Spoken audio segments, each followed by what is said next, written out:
Vers toi, nous te relâchons.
Déclare simplement, mon frère, ma soeur, ce matin. Je me crois bien devant ta présence, je sais, alléluia.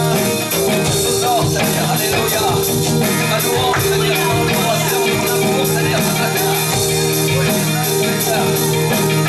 Parce que tu es le sauveur du monde, parce que tu as déclaré que mon péché était lavé, Seigneur. Ce matin, Seigneur, je me tourne vers toi, Seigneur. Alléluia. J'élève ton nom au-dessus de tout autre nom. Alléluia, déclare-le ce matin.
Là où tu te trouves ce matin, ne tiens pas en compte. Ne tiens pas en compte ce que tu sens. Tiens simplement en compte que le Seigneur est là ce matin. Il veut te bénir, il veut te guérir, il veut te restaurer. Alléluia. Alors juste ce matin, simplement tourne ton regard vers lui. Laisse-le simplement toucher ta vie, remplir ton cœur de son esprit. Alléluia, Seigneur. Alléluia. Tu vas sortir d'ici non pas comme tu es venu, mais rempli du Saint-Esprit. Alléluia. Alléluia, Seigneur. Lève tes mains un instant, ferme tes yeux. Alléluia, Seigneur. Demande Alléluia, au Saint-Esprit simplement Alléluia, touche ma vie ce Seigneur. matin, touche ma vie éternelle. Loué soit ton nom, Seigneur. Oh Alléluia. Jésus, Kolemaya la Maya Masaya. Alléluia, Seigneur. Alléluia. Ton esprit descend, Seigneur. Le souffle de Dieu se pose sur cette église. Touchant, restaurant les vies éternelles. Plus du Saint-Esprit. Viens, viens, viens. Plus du Saint-Esprit, Seigneur.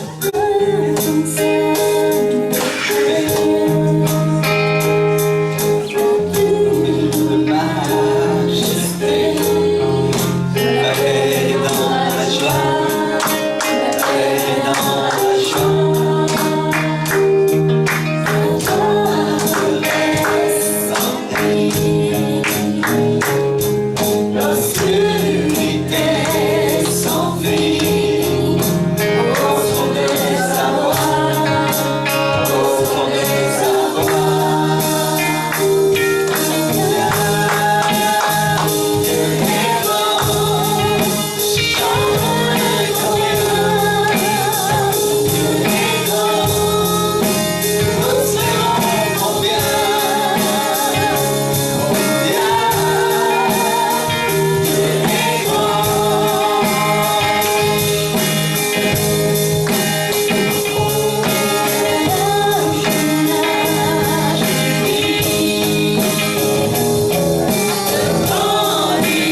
Seigneur, un temps de changement pour ma vie dans l'atmosphère, Seigneur, de mon foyer, Seigneur. Un temps de changement, un temps de restauration, un temps de guérison, Seigneur. Au nom de Jésus, au nom de Jésus, au nom de Jésus, au nom de Jésus, renouvelle, Seigneur. Au nom de Jésus, au nom de Jésus, au nom de Jésus, au nom de Jésus, au nom de Jésus. Et lui simplement, Seigneur, alléluia, touche ma vie, renouvelle-la, rafraîchis-la, Seigneur. Au nom de Jésus.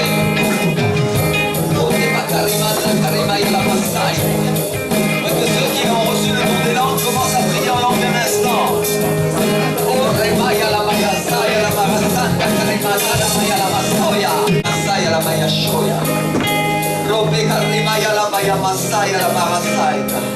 Je voudrais que tu prennes un temps pour prier pour tes frères et sœurs qui sont malades aujourd'hui. Au nom de Jésus.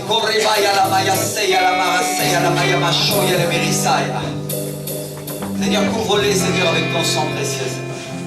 Restaure-les, Seigneur, dans leur maison, Seigneur. S'ils nous regardent avec la télévision, Seigneur, nous les bénissons au nom de Jésus de Nazareth, Seigneur. Aujourd'hui, nous déclarons, Seigneur, sur leur vie un toucher frais du Saint-Esprit, un renouvellement, une onction fraîche de restauration, Seigneur, sur leur vie. Nous prions, Seigneur, alléluia, au nom de Jésus, Seigneur.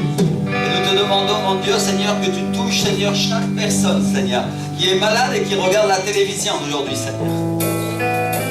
Chaque personne, Seigneur, qui avait de la fièvre, Seigneur, qui n'a pas pu se rendre au culte aujourd'hui, Seigneur. Nous te prions que tu les restaures, que dimanche ils soient tous avec nous, Seigneur. Au nom de Jésus, Seigneur. Relève-les, Seigneur, remplis-les de force, Seigneur, nouvelle, d'onction fraîche du Saint-Esprit. Au nom de Jésus. Amen et Amen, Seigneur. On va essayer d'adorer le Seigneur ensemble. Si tu ne connais pas les paroles, c'est pas grave. Ce qui est important, c'est que ton cœur se déverse devant le Seigneur. Peut-être c'est pas le style de musique que tu chantes d'habitude. Peut-être ce matin tu es fatigué. Peut-être tu es venu avec tellement de soucis, de problèmes, non? Et ce matin, c'est le moment de chercher Dieu. C'est le moment de s'approcher de lui. C'est le moment. Alors simplement ce matin, tourne tes regards vers le Seigneur et déclare-lui que tu l'aimes ce matin. Déclare-lui que tu as besoin de lui. Que c'est lui que tu es venu chercher dans cette église. Et juste lui, personne d'autre. Je t'aime Jésus, je t'aime Saint-Esprit. Tu es la personne qui compte le plus pour moi, Seigneur. Plus que la vie des autres, Seigneur.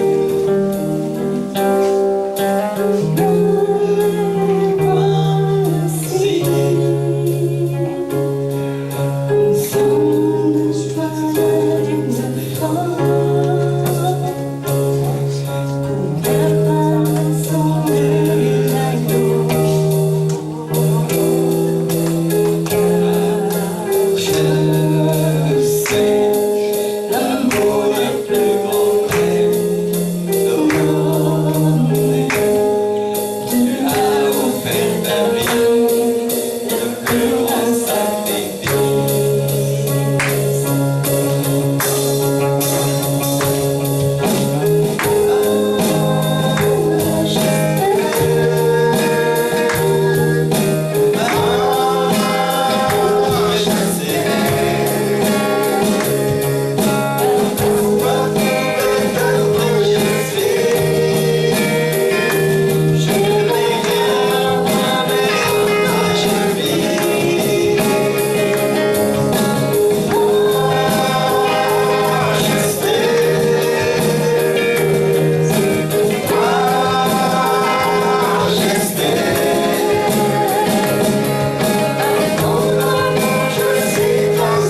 maya la masaya la maya la saya la mahasanta.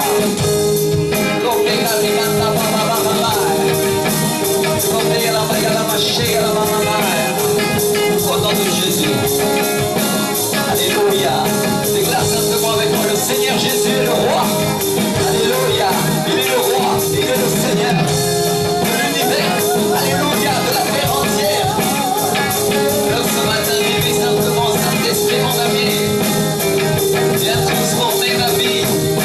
Oh, Remaya la Santa, Remaya la Mishoïda. Et sois béni de ta présence, Seigneur. Sois béni, Seigneur, de ta magnificence, mon Dieu.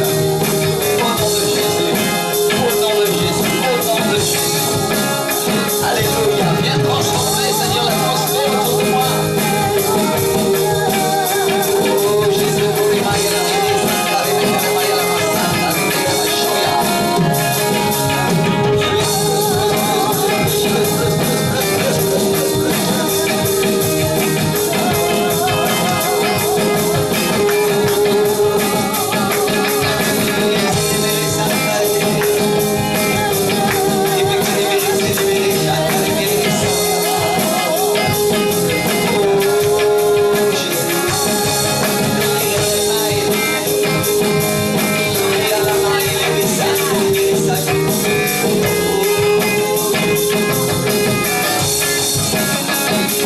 Alléluia, alléluia, alléluia. Bien sûr, tu m'as béni. Oh Jésus, pour Marie, c'est Alléluia, alléluia, alléluia. Pour Marie de Messiah. Oh Maya la Mama. Soit que nous avons faim, Seigneur. Merci Jésus. Merci pour ce temps de louange, Seigneur. Alléluia. Frère, ma soeur, on va juste faire une pause aujourd'hui. Je veux que tu pries pour ton voisin, tu pries pour ta voisine. Et tu commences à dire, Seigneur, parle-lui aujourd'hui. Parle-lui. Parle-lui. Je te prie que son cœur ne soit pas endurci, Seigneur. Alléluia. Alléluia. Personne reste tout seul. Tout le monde prie pour quelqu'un, s'il vous plaît. Tu pries pour quelqu'un et tu dis, s'il te plaît, Seigneur, parle-lui que son cœur ne soit pas endurci. Que ce matin, Seigneur, ce matin, tu touches sa vie, Seigneur. Au nom de Jésus, Seigneur, au nom de Jésus, au nom de Jésus. Au nom de Jésus. Amen. Et amen. On va partager la parole ensemble. Vous pouvez vous asseoir. Alléluia. On remercie les visiteurs aujourd'hui, les visiteuses. Bienvenue. Le Seigneur vous bénisse. Bienvenue dans cette église. On va prendre ensemble le proverbe 22 au verset 6. Alléluia. La parole nous dit, instruis l'enfant selon la voie qu'il doit suivre, et quand il sera vieux, il ne s'en détournera pas. Vous pouvez dire avec moi cette chose-là? Instruis l'enfant selon la voie qu'il doit suivre, et quand il sera vieux, qu'est-ce qu'il fera? Il s'en détournera pas. C'est une promesse puissante, non? Instruis l'enfant selon la voie qu'il doit suivre, et quand il sera vieux, il ne s'en détournera pas. Instruis l'enfant selon la voie qu'il doit suivre, et quand il sera vieux, il ne s'en détournera pas. C'est une promesse de Dieu. Je vais vous raconter une petite histoire. C'est un parc naturel qui se trouve en Afrique du Sud. Et dans ce parc naturel, on trouve, vous savez, des animaux qui vivent dans un état très proche de la liberté. Et on y trouve des girafes, on y trouve des rhinocéros, on y trouve des éléphants, des lions. Et il s'est passé une chose dans un de ces parcs naturels en Afrique du Sud. Un jour, les gardes du parc ont trouvé un rhinocéros mort, assassiné. Il n'était pas mort de mort naturelle ou de maladie, mais il était complètement massacré. Dites moi, complètement massacré. Et ça, c'est pas quelque chose de commun, parce que la plupart du temps, les gens considèrent les rhinocéros comme un des animaux le plus féroce de la jungle. C'est très difficile de tuer un rhinocéros, non? Je ne sais pas si tu as essayé, même en voiture, tu vas avoir des difficultés, non? Même les balles de certains fusils rebondissent sur la peau épaisse du rhinocéros. Peut-être pas toutes les balles, aujourd'hui les munitions modernes peut-être arrivent à pénétrer, mais c'est un animal qui a une protection naturelle très très efficace, non? Et quelques jours après, ils ont trouvé un autre rhinocéros qui était mort de la même manière. Et il a commencé à se produire dans ce parc une série d'assassinats de rhinocéros, d'abord 1, puis 2, puis 3, puis 5, puis 20, puis 25. 25 rhinocéros. Vous savez que le rhinocéros c'est un animal qui est en voie de disparition, non? Alors les directeurs du parc étaient très très inquiets, ils se sont dit oh là là. Et ils ont commencé à diriger leurs recherches vers les braconniers pour voir qu'est-ce qui se passait, qui est-ce qui peut-être braconnait pour prendre la corne des rhinocéros, mais quand on trouvait les cadavres, il n'y avait que le rhinocéros entier, la corne était là, personne n'avait volé la corne, non. Et ils en étaient à 39 morts quand ils ont découvert que les assassins des rhinocéros, c'était pas des braconniers, mais c'était un groupe de jeunes éléphants qui étaient unis comme une fratrie et que personne n'arrivait à affronter. Et c'était des éléphants qui ont vécu des années auparavant une expérience singulière. Ils étaient tellement nombreux que le zoo ne pouvait pas les soutenir, il y avait trop d'éléphants dans le parc, et la direction du parc a décidé d'éliminer certains éléphants pour faire de la place, et ils ont choisi les plus vieux. Et ils ont tué les plus vieux et ils ont laissé les plus jeunes. Et les petits éléphants, ils ont grandi orphelins sans modèle de conduite. En tout cas, c'est ce que disaient les gardes du parc, non? Et ils ont commencé à faire n'importe quoi. Dites avec moi, n'importe quoi. Ils ont commencé à détruire, c'était devenu des voyous dans le parc. Ils arrachaient les arbres, ils tuaient les girafes, les rhinocéros, pour s'amuser. Et dans une des réunions de la direction du parc pour tenter de solutionner le problème, ils ont décidé d'amener un éléphant adulte et ils l'ont mis au milieu d'eux et en très peu de jours, cet éléphant est devenu le chef du clan et la fête s'est arrêtée, entre guillemets, les jeunes ont arrêté leurs exactions et les choses sont redevenues normales dans ce parc naturel. J'en tire une leçon, mes frères et sœurs, c'est que nous avons tous besoin d'un modèle de conduite. Dites avec moi, un modèle de conduite. C'est très important, non? Et les enfants ont besoin de modèles de conduite. C'est nécessaire d'avoir quelqu'un à qui imiter, quelqu'un duquel on peut s'inspirer pour faire la même chose que lui, non? Et c'est l'ordre de Dieu, c'est la manière dont le Seigneur nous a créés et la manière dont Dieu a choisi de nous conduire également. Et une des raisons pour lesquelles Dieu élève et unit un couple, c'est pour qu'il soit un modèle de conduite pour les autres. Non? Un modèle de conduite pour ses enfants, mais aussi un modèle de conduite pour les autres dans la société. Et c'est ce que nous sommes, c'est ce que le Seigneur nous a appelés à être, des modèles de conduite. Amen. Alléluia. Alors si tu ne sais pas à quoi ça sert le mariage, tu vas peut-être commettre des erreurs. Et peut-être tu penseras que c'est seulement un plaisir sexuel, ou c'est juste pour le plaisir d'être avec quelqu'un du sexe opposé. Alors qu'il y a bien sûr cette bénédiction cachée, ce plaisir qui est dans le mariage, non? Mais qui est une alliance. Dites avec moi une alliance. Il y a un accord, non? Les gens du monde, eux, veulent profiter de toute la bénédiction qu'il y a, mais ils ne veulent pas avoir l'alliance, ils ne veulent pas avoir l'accord, non? Et il ne s'agit pas d'un business, il ne s'agit pas de chercher de la compagnie juste, il y a beaucoup de choses au sein d'un mariage qui sont importantes pour Dieu, et une de ces choses, c'est de lever une nouvelle génération pour le Seigneur. Avec moi, lever une nouvelle génération. Amen. Alors je vais parler de nouvelle génération parce que, vous savez, on parle toujours des outres, comment on appelle ça, des vieilles outres et des nouvelles outres, non? Et Jésus a dit qu'il ne mettrait pas du vin nouveau dans une vieille outre parce que sinon le vin nouveau se perdrait. Alors quand on parle d'être une nouvelle génération, le Seigneur aujourd'hui te met au défi, mon frère, ma soeur, de pouvoir être capable de changer ta vie au point d'être cette nouvelle outre dans laquelle il va verser ce vin nouveau et cette réjouissance spirituelle. Alléluia. Beaucoup de chrétiens, entre guillemets, moi j'appelle ça des crétins, si ça ne vous dérange pas, excusez-moi, ils sont tellement religieux qu'ils ne laissent pas le Saint-Esprit rentrer dans leur vie.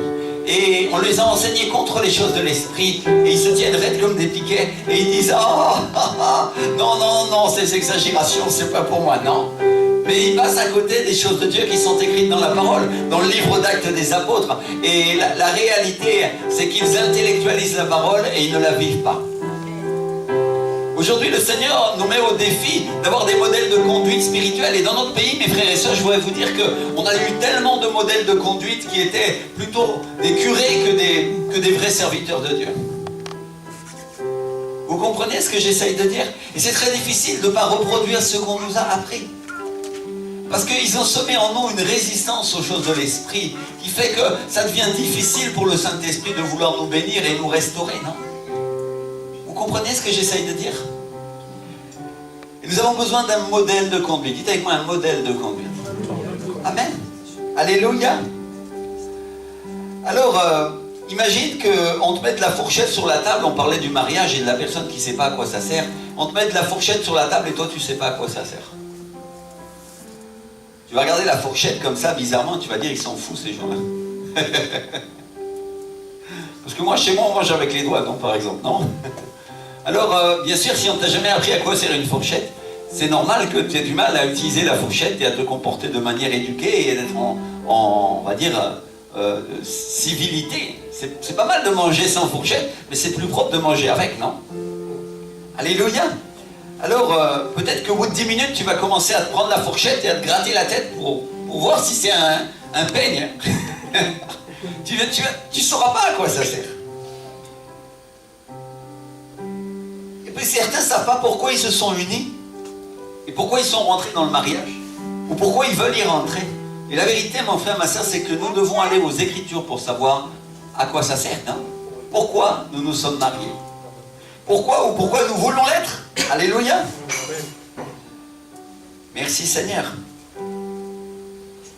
Et dans les Écritures, tu vas trouver que Dieu va te donner une nouvelle génération pour lui. Amen. C'est quoi une nouvelle génération? Alors on peut rester sur le plan naturel des choses de Dieu, ou on peut rentrer sur le plan spirituel et rentrer dans le plan du Seigneur. Et la Bible nous parle de gloire en gloire, de victoire en victoire, non? La Bible ne nous parle pas d'une génération exactement pareille que la génération précédente. Elle nous parle de quelque chose de nouveau, non? Amen. Alléluia. Combien il y en a qui sont d'accord avec ça ici? Est-ce que vous voulez vivre des choses nouvelles?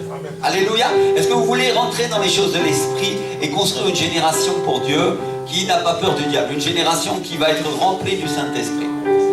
Amen. Alléluia. Oh, il y en a qui ne sont pas d'accord. Tant pis, hein. T'es pas obligé, mon frère, ma soeur. Moi, je prends ta bénédiction. Elle est pour moi, alors. Alléluia. Vous savez, on avait étudié ensemble dans cette parole le fait que celui qui méprisait la bénédiction de l'Éternel, alors toi tu pouvais la prendre, non? Alléluia. Alors sois bien attentif, regarde bien dans la salle, qui c'est qui méprise la bénédiction qui est lancée, parce que peut-être tu as une chance de la récupérer. Alléluia. Tu te tiens derrière, tu te dis Seigneur, il n'en veut pas, moi je la veux. Amen. Alléluia. C'est pour ça qu'il y a des gens qui sont plus bénis que d'autres. Et le but de Dieu, le plan de Dieu, c'est d'avoir une nouvelle génération pour lui. Alléluia. Merci Seigneur. C'est le plan de Dieu dans les Écritures. La parole de Dieu, on vient de la lire, elle nous dit « Instruisez les enfants dans mes chemins », on pourrait dire, si je paraphrase ce verset, non? Et quand ils seront vieux, ils ne s'en détourneront pas, non? Amen. Et pourquoi est-ce qu'on instruit nos enfants? Est-ce que vous avez un jour prié pour ça? Ceux qui ont des enfants. Pourquoi est-ce que j'ai besoin d'instruire mes enfants? Ou alors vous profitez seulement de vos enfants et puis vous les éduquez seulement et vous les corrigez seulement? Non, vous les instruisez, non? C'est important d'instruire ses enfants. Et pourquoi? Parce qu'on doit savoir que nos enfants ont un destin. Dites-moi un destin. Et Dieu a un plan pour eux. Et peut-être tu as fait tes enfants en dehors de la famille du Seigneur, mais le Seigneur te dit qu'aujourd'hui il a un plan pour eux, avec toi. Alléluia.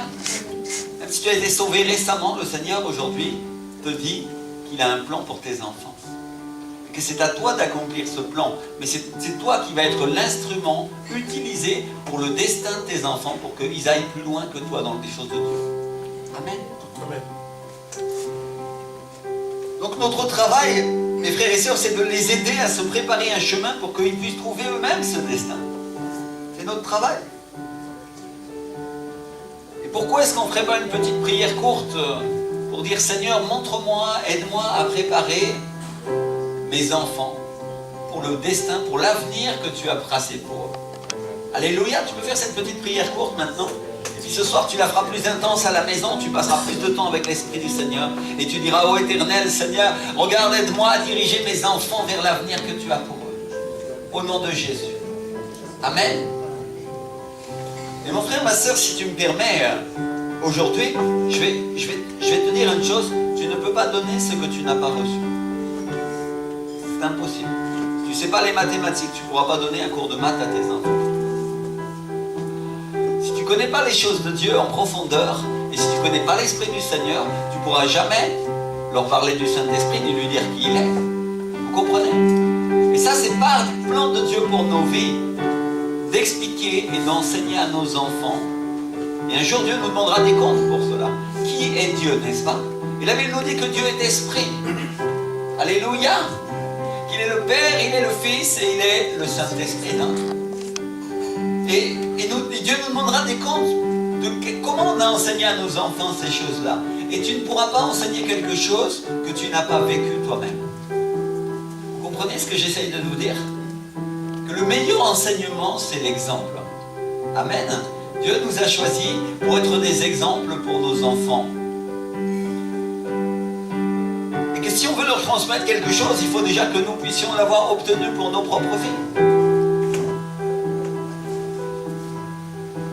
Alors, on doit savoir qu'il y a un chemin et que ce seul chemin, c'est Jésus-Christ, non? Alléluia. Et on doit instruire nos enfants dans ce chemin. Le livre de Deutéronome nous dit qu'on doit enseigner nos enfants en ce qui concerne la parole quand nous sommes à la maison. Combien il y en a qui font ça ici? Levez la main. Qui enseigne ses enfants à la maison sur la parole de Dieu? 1, 2, 3, 4, 5. Alléluia. Amen. C'est important, non? 6. Oui, merci Seigneur. Alors évidemment, c'est plus facile quand ils sont petits. Quand ils sont déjà grandis, après, ils sont un peu plus résistants, certains. Et si tu travailles toute la journée, au moment où tu es à la maison, il va falloir que tu prennes un temps pour instruire tes enfants dans le chemin que Dieu a pour eux. Et pas seulement quand on est à la maison, mais aussi quand on est dans la voiture, quand on est en chemin, quand on marche avec eux dans la rue et qu'on les instruit dans la parole, non? Amen. Et ça veut dire, ne laisse aucune opportunité pour prendre du temps pour instruire tes enfants. Même si ça que 5 minutes. En 5 minutes, tu peux transmettre quelque chose de bon. Amen. Et je voudrais aujourd'hui vous rappeler, mes frères et sœurs, le principe, vous qui êtes parents, le principe de la porte étroite. Dites avec moi la porte étroite. La Bible nous dit, efforcez-vous d'entrer par la porte étroite, parce que large est la porte, spacieux est le chemin qui mène à la perdition, et il y en a beaucoup qui entrent par là. On trouve ça dans le livre de Matthieu, chapitre 13, chapitre 7, verset 13, pardon. Étroite est la porte, resserrée est le chemin qui mène à la vie, et il y en a peu qui le trouvent. Alléluia. Avec moi, il y en a peu qui trouvent cela. Et nos enfants doivent savoir qu'il y a une porte étroite, que la bénédiction et la vie ne passent pas par le chemin spacieux. Nous devons le savoir nous aussi, parce que tous courent au mal par le même chemin. Et c'est facile, c'est ample le chemin qui nous amène à la destruction et à la ruine, les amis.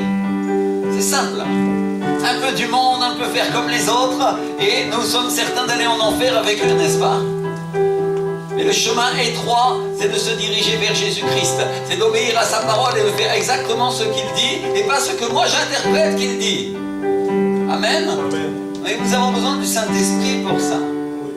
Et lui qui nous enseignera, il nous conduira à toute la vérité, c'est-à-dire à Jésus. Et beaucoup de croyants ont une connaissance de Dieu totalement intellectuelle. Et ils croient que, oui, c'est parce qu'ils savent les versets, ils les appliquent religieusement qu'ils vont aller au ciel. Mon frère, ma soeur, Dieu est esprit. Et sans Jésus, sans l'esprit de Jésus, nous ne pouvons rien faire. Et c'est se mettre notre doigt dans l'œil jusqu'à l'omoplate, de croire que nous allons aller au ciel juste parce que nous observons religieusement des versets. Le salut vient parce que nous croyons à Jésus-Christ. Il est gratuit. Alléluia. Amen. Et garder le salut pour notre famille vient parce que nous obéissons au Saint-Esprit, nous les laissons la place. Il n'y a pas d'autre chemin. Ça, c'est la porte étroite. Et tu vas dire, oh, c'est pas facile d'écouter la voix de Dieu. Si c'est facile, si tu disposes ton cœur. Amen. Ça, c'est la porte étroite. C'est facile d'aller à l'église le dimanche et de vivre sa vie comme les gens du monde. C'est le plus simple. Ample et spacieux est le chemin qui mène à la perdition. Et tu rentres chez toi et un jour, quand viendra ton heure, il y a un ange qui viendra te chercher. Il faudra bien savoir s'il est du bon côté ou pas. Vous comprenez ce que j'essaye de dire? Parce que des types qui sont traînés par des anges de la mort avec des chaînes et qui crient « Non, je ne peux pas y aller, non !» Il y en a des dizaines tous les jours et toutes les minutes. Et c'est une réalité spirituelle, mes frères et sœurs.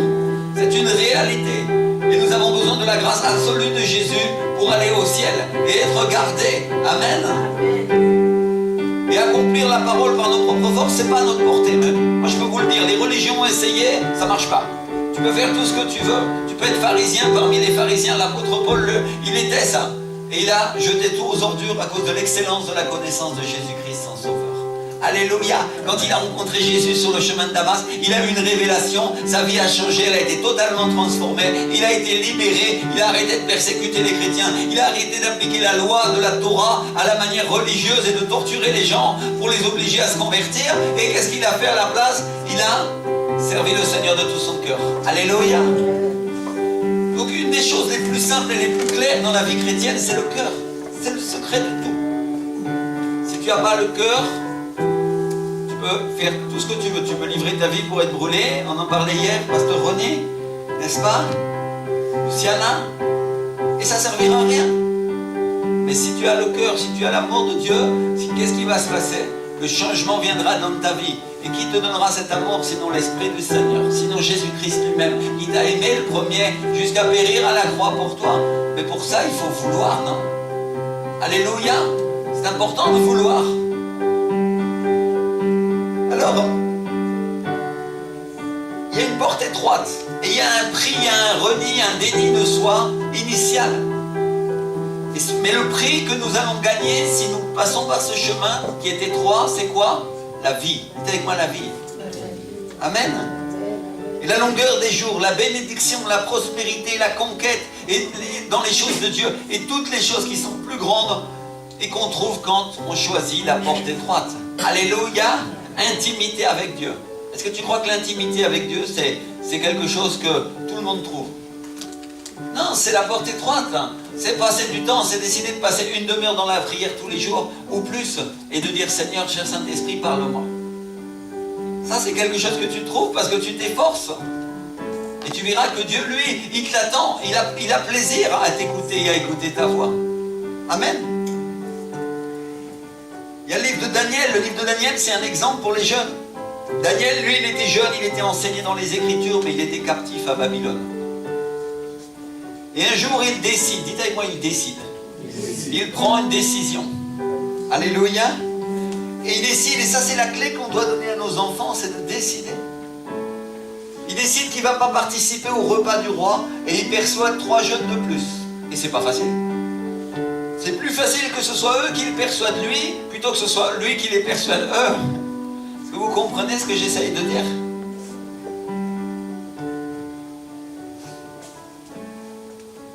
Dans notre société aujourd'hui, c'est plus les autres jeunes qui vont persuader les autres de fumer, de prendre de la drogue et de faire du mal, qu'un jeune qui persuade les autres de pouvoir changer et de faire le bien, non? Vous comprenez ce que j'essaye de dire? Le monde applaudira toujours pour faire le mal. Le monde applaudira toujours pour vivre comme lui. Mais dès que toi tu vas te tourner vers Dieu et commencer à t'approcher de lui, alors il va commencer à t'accuser. Et les religieux sont les premiers, ils vont commencer à t'accuser et à dire « Non, mais toi tu es un fanatique ». Mon frère, ma soeur, la porte étroite. Dis-moi la porte étroite. Principe de la porte étroite. Daniel, il dit à ces 3 jeunes juifs, on ne va pas participer au repas du roi. On ne va pas se compromettre avec les choses du monde. Et tous les autres jeunes juifs de l'époque, ils mangeaient le banquet du roi, ils buvaient le vin du roi de Babylone, et ça avait l'air d'aller plutôt bien pour eux. Et 3 ans après que ces jeunes ont choisi la porte étroite, ont choisi de faire ce qui plaisait à Dieu, ne pas manger la nourriture du roi de ce monde, ne pas boire le vin de ce monde.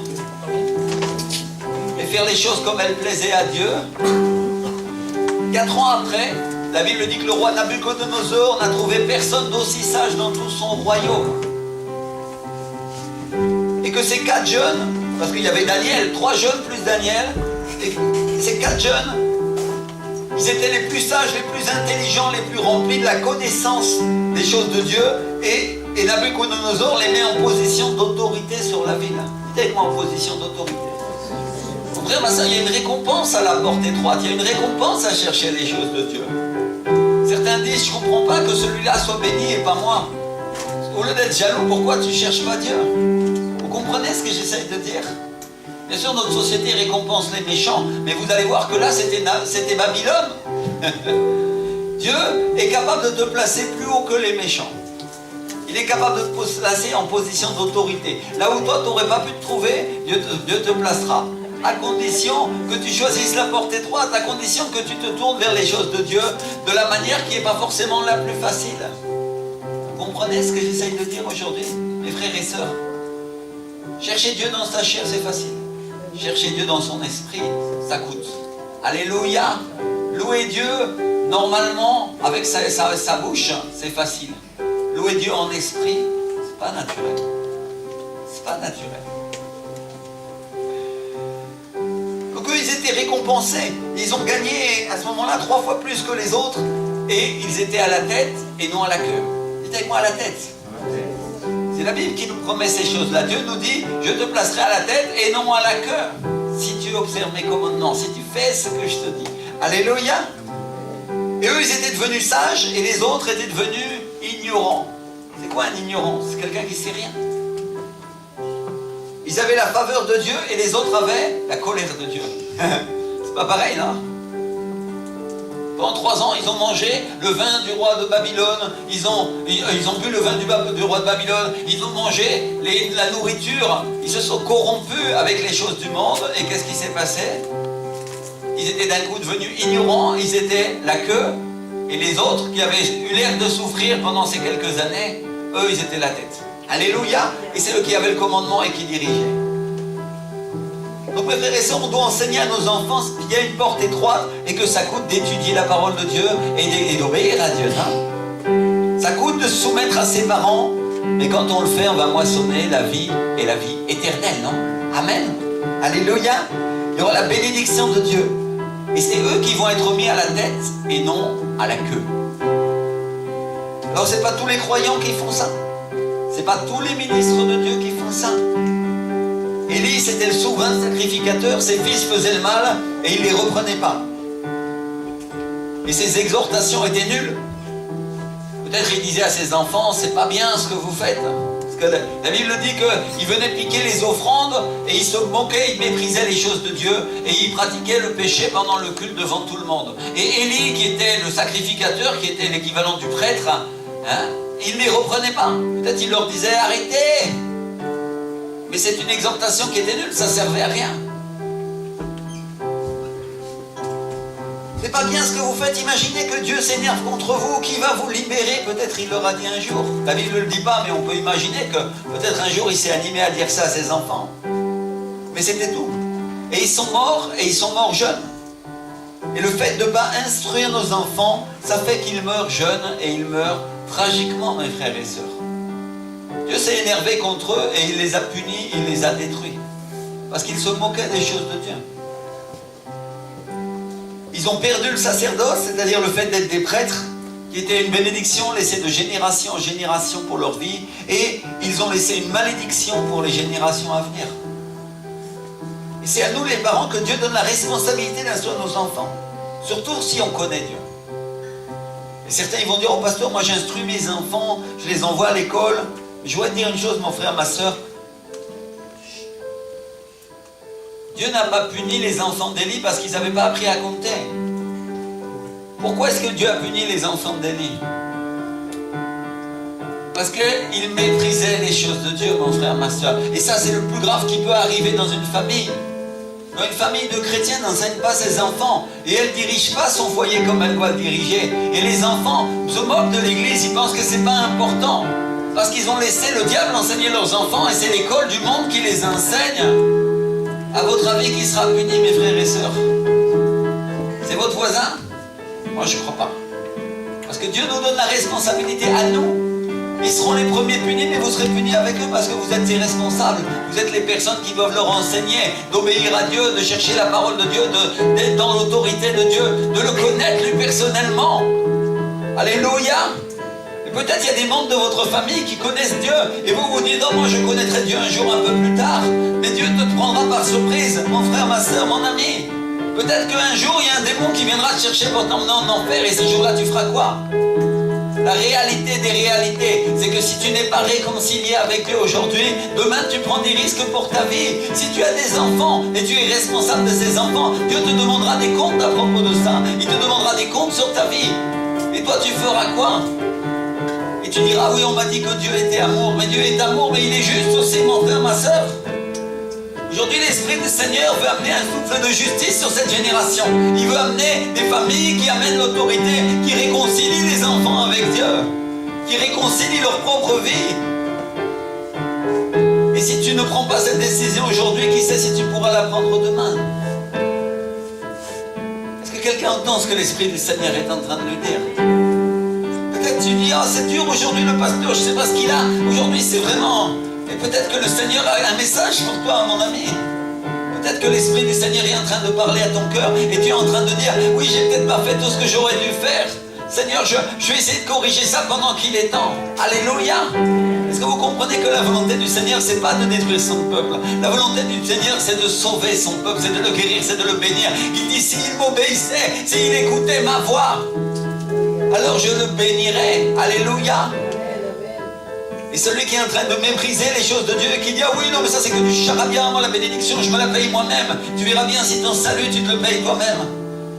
Parce que l'argent que tu mets de côté, tu n'emmèneras pas au ciel. Même le corps dans lequel tu vis, il ne partira pas avec toi. Vous comprenez ce que j'essaye de dire? C'est très important ce que le Seigneur veut nous dire aujourd'hui. Donc Dieu les a punis parce qu'ils péchaient contre Dieu, ils transgressaient sans arrêt les lois de son royaume et ils étaient devenus un mauvais exemple pour son peuple. Et il ne s'agit pas seulement de parler à nos enfants, il s'agit d'établir des standards élevés dans lesquels nous marchons aussi nous-mêmes. Comment je peux demander à mon fils de faire quelque chose que je ne fais pas moi-même? Ou à ma fille, si j'avais une fille? Pourquoi il le ferait? Donc il s'agit d'être un exemple moral, il s'agit d'être un exemple spirituel, il s'agit d'être un exemple de persévérance, de vaillance, de courage, en étant une personne qui avertit ses enfants pour qu'ils ne commettent pas une erreur qui va à la mort. Large et spacieux le chemin qui va à la perdition, étroite est la porte qui mène au ciel. Alléluia. Est-ce que ça veut dire que tu dois te flageller, ça doit être dur? Non. Ça veut juste dire que tu dois obéir à Dieu, tu dois chercher sa face, tu dois l'aimer. Et tu vas voir qu'en contrepartie, tu obtiendras toutes les richesses du royaume de Dieu. Et toute la prospérité, toute la bénédiction sera pour ta vie. C'est pas si difficile. Ça demande de te renier toi-même. Jésus l'a dit, celui qui ne renie pas sa propre vie ne peut pas être mon disciple. Il dit, prends ta croix et suis-moi, c'est-à-dire prends tes problèmes, prends tes difficultés, prends ce que tu n'arrives pas à faire. Mais moi, je vais t'aider. C'est moi qui ferai. Alléluia. Lui, il a porté le prix de la croix pour toi. Alors certains disent, oh oui, je peux être béni, si je vais à l'église, alors je vais devenir un religieux. Mon frère, ma soeur, il n'y a pas que des églises religieuses dans la vie. Il y a aussi des églises qui marchent dans l'esprit, il y a des églises qui cherchent le Seigneur de tout leur cœur. Alléluia. Comment tu crois que certaines églises peuvent louer pendant 5 heures et ça, ils ne s'ennuient pas? Parce que l'Esprit du Seigneur est là au milieu d'eux, il fait des miracles. Parce qu'il y a un changement, parce que leur cœur est disposé pour faire ça. Si c'est pour faire de la chorale, moi, ça ne m'intéresse pas. Vous comprenez? Mais si l'Esprit du Seigneur est au milieu de moi, si la puissance de Dieu coule, alors il y a un déversement, alors il y a un changement. Alors les torrents d'onction commencent à changer ma vie. Et je dis, Seigneur, ça vaut la peine d'être dans ta présence. Alléluia. Les aveugles voient. Les malades sont guéris. Alléluia. Oui, Éternel, tu es le roi et le Seigneur, tu es le miséricordieux d'Israël. Et ta présence vaut la peine d'être vécue. Ça vaut la peine de se suivre Jésus. Alléluia. Ou tu veux montrer à tes enfants un exemple de jouer à l'église en traînant les pieds. Parce qu'ils vont faire la même chose.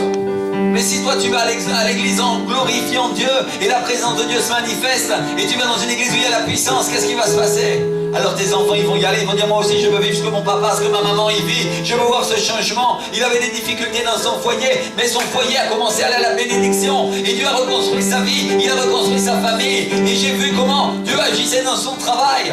Je sais. Bien sûr, tes enfants verront les difficultés. Bien sûr, il y a un diable qui s'oppose et qui s'élève contre nous. Mais tu es plus que vainqueur, dit la parole. Alléluia. C'est moi plus que vainqueur. Je peux tout, Jésus-Christ qui me fortifie. Quand tu vas dire, oui, je l'ai entendu des dizaines de fois. Mais moi, je veux dire que c'est une réalité spirituelle. Ça doit se passer. Parce que même quand l'affliction et la difficulté vient, Dieu te donne la bénédiction jusqu'au bout. Alléluia, il te fait sortir de cette ombre de la vallée de la mort. Parce que l'huile qui a sur ta tête va commencer à pourrir toute espèce de joug. Il y aura un changement qui se produira. Alléluia. Pourquoi l'Esprit du Seigneur, l'onction d'huile est si importante? Parce que si elle n'est pas sur ta vie, tu ne peux pas servir le Seigneur comme tu devrais le servir. Parce que ce n'est pas par tes forces, c'est par la force de Dieu. Beaucoup de gens pensent qu'être pasteur, c'est un métier. C'est un appel. Dieu t'appelle. C'est pas un métier. C'est un appel, c'est un ministère, c'est un service. Alléluia. Et on a besoin de l'onction, on a besoin de la présence du Saint-Esprit pour servir le Seigneur. C'est impossible de le servir sans cette onction. C'est impossible de le servir sans la présence de Dieu. Tout ce qu'on va faire, c'est des choses humaines. Et Dieu ne veut pas des choses humaines, il veut des choses du ciel. Alléluia. Merci Seigneur. Donc quand on a des standards élevés, quand on est courageux, quand on est vaillant et qu'on sert le Seigneur, qu'est-ce qui se passe? Nos enfants vont l'apprendre aussi très facilement. Amen. On ne peut pas être comme les pharisiens qui forment un prosélyte, ils en font un fils de la géhenne 2 fois pire qu'eux. On ne peut pas amener quelqu'un à Jésus, lui communiquer toutes nos mauvaises habitudes et faire de lui une personne encore pire que ce qu'elle était auparavant. On doit établir des standards. Dites avec moi des standards. Des standards élevés. Alléluia. Pas des standards religieux. Ils n'ont aucune valeur, ils n'ont aucun sens élevé pour Dieu. Un standard élevé, c'est d'obéir à Dieu dans l'esprit, c'est de faire ce qu'il nous dit, ce qu'il nous commande par sa force et par sa puissance. Alléluia. Ça, c'est un standard élevé. Je vais faire passer le Saint-Esprit avant ma propre vie. Je vais obéir à ce qu'il me dit de faire. Amen. Oh, il n'y a rien de plus facile que de faire soi-même. C'est le danger. Et on va respecter ces standards jusqu'à ce que ça devienne des habitudes. Et c'est notre décision, c'est notre travail de créer des habitudes pour nos enfants. Dites avec moi, pour mes enfants. Des habitudes. Alléluia. Je suis sûr qu'ici, tout le monde s'est lavé les dents avant de venir, non? Je ne vais pas vérifier. Hein. Mais pourquoi vous vous êtes lavé les dents? Parce que je suis sûr que quand vous étiez petit, tout le monde détestait faire ce travail, non? Ah non, je ne veux pas me laver les dents. Ah! Parce que ton papa, ta maman a exigé ces choses de toi 1 fois, 2 fois, 3 fois, 10 fois, 100 fois. Et ils t'ont dit un jour peut-être que tu perdrais toutes tes dents si tu n'avais pas tes dents. Et ainsi de suite, non? Et tu as appris par obligation jusqu'à ce que ça devienne une habitude. Dites avec moi, une habitude. Et combien vivent ici dans la maison de leurs parents? Très peu, non? Il n'y a pas tes parents pour te surveiller, pour que tu te laves les dents. Et tu te laves les dents. Pourquoi? Parce que tu as une habitude. Dites avec moi, une habitude. Parce que tes parents ont réussi à créer en toi une habitude qui fait qu'aujourd'hui tes dents sont lavées et les mouches ne s'évanouissent pas en passant devant toi. Alléluia. Et tes voisins non plus. Merci Seigneur. Gloire à Dieu. Donc on est responsable d'enseigner à nos enfants à lire la Bible et à prier quand ils sont petits. Et la Bible nous dit que quand ils seront grands, ils ne s'en repentiront point. Alléluia. Merci Seigneur. Alors peut-être certains vont dire, ah, pasteur, comment je dois faire pour enseigner à mes enfants ce qui est bon? Je vais te donner plusieurs instruments et tu peux les utiliser absolument tous. Je t'encourage à les utiliser tous et pas seulement un seul, si tu veux y arriver. Le premier instrument, c'est le conseil. Dites-moi le conseil. C'est important de conseiller ses enfants. De leur dire, à moi, il m'est arrivé ça, et voilà, on m'a indiqué comment faire, et voilà la manière de faire. Non, c'est un conseil, non? Il y a l'expérience. Peut-être certains ils vont se moquer. Ils vont dire, ah, mon papa, il va me raconter encore l'histoire de telle ou telle personne, et On leur raconte ce qui est arrivé à d'autres personnes, mais on les enseigne, non? C'est le chemin de l'instruction. C'est ce que dit la Bible, instruisez, éduquez avec des habitudes qui amènent au chemin de la vie, parce que sinon ils vont s'en éloigner, sinon, non? Alléluia. Je paraphrase plusieurs versets. La Bible nous enseigne à enseigner justement pour que ces habitudes deviennent des bonnes choses pour leur vie. Amen. Il y a les conseils, l'expérience, l'enseignement biblique, ce qui est arrivé aux hommes de la Bible. Parce que ça a été écrit pour nous. Pour la génération dans laquelle nous vivons et celle dans laquelle nos enfants vont vivre. L'exhortation, la discipline. Un père qui aime ses enfants, il les corrige, non? La Bible dit que celui qui retient la correction déteste son fils. Oh non, le pauvre, on ne va pas le punir. C'est son anniversaire, mais il a mis le feu à la couette de sa tante. Non, non, ne punissons pas. C'est pas grave. Celui qui ne punit pas son enfant le déteste. Son anniversaire, c'est pas son anniversaire. Moi, je vais prendre une lanière et tu vas voir. Il ne mettra plus jamais le feu à rien du tout. Alléluia, en tout cas pas à la couette de ma tante, non? Imagine, elle arrive dans son lit, il est tout brûlé. Et c'est la maison pratiquement qui a pris feu. Et ça, c'est pas l'amour. L'amour, c'est la discipline, c'est la correction. Je ne dis pas de battre ses enfants, parce que la Bible nous dit clairement que celui qui bat ses enfants, c'est un méchant, non? On ne va pas battre nos enfants. Mais celui qui fait mal, on le corrige, non? Alléluia. Et le Seigneur, il nous corrige parce qu'il nous aime. Tellement il nous corrige parce qu'il nous aime. Alors, tu peux demander à des enfants qui avaient des parents très droits sur la discipline. La plupart du temps, tu t'apercevras qu'ils vénéraient littéralement leurs parents. Par contre, demande à des enfants qui avaient des parents qui étaient trop ouverts et ils crachaient sur leurs parents et certains même, ils les frappaient. À ton avis, pourquoi? Parce qu'on ne peut pas gagner l'amour de nos enfants en les privant de la discipline à laquelle ils ont droit. Moi, je ne suis pas en train d'enseigner à battre les enfants, bien au contraire. Si j'en prends un qui bat ses enfants, il va m'entendre, croyez-moi. Parce que c'est pas en passant à tabac un enfant qui comprend, non. Par contre, en le disciplinant et en le punissant quand il a fait mal, ça oui, ça oui. Ça, il va comprendre. La Bible, elle nous parle de la verge de la correction. Et ce n'est pas quelque chose de populaire dans un pays développé comme le nôtre, où on sort des lois pour interdire la fessée. Oh non, les pauvres, vous allez les traumatiser psychologiquement, vous vous rendez compte, hein? Tu vois, en place de traumatiser psychologique, tu vas en faire des drogués, des gens qui sont des anarchistes et qui brûlent et qui mettent le feu à la ville, non? C'est ça qui va se passer. Ça, c'est l'amour? Non, celui qui fait ça, il déteste ses enfants. Alors mes frères et sœurs, nous ne devons pas, nous comme chrétiens, laisser le monde nous dicter la manière dont nous corrigeons et nous disciplinons nos enfants. Alléluia. Peut-être tu vas trouver à la maternelle des institutrices qui disent « Ah, ton fils m'a dit que tu lui avais mis la fessée. » Tu lui diras « Oui, je lui ai mis la fessée, et je lui en mettrai une deuxième, et je t'en mettrai une à toi si tu n'es pas d'accord. Hein » Alléluia.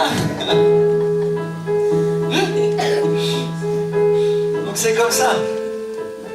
Si tu regardes tes parents, tes grands-parents, tu vois, est-ce que c'était des enfants irrespectueux? Je crois pas. Oh non. Et est-ce qu'ils sont morts parce que leurs parents leur ont donné une fessée? Non. Personne n'est mort. Alléluia. Ou si plutôt ils sont morts. Leur péché est mort, leur désobéissance est morte, non? Ah. Quand ils répondaient à leurs parents après la première fessée, ils ne répondaient plus après, non? Vous comprenez? Et après la deuxième, c'était fini. Terminé. La verge éloigne. Qu'est-ce qu'elle éloigne? Le péché du cœur de l'enfant, la folie. Folie de répondre à ses parents, la folie de ne pas écouter ce que ses parents lui enseignent, la folie de faire ce qu'il a envie. Un peu de discipline. Amen.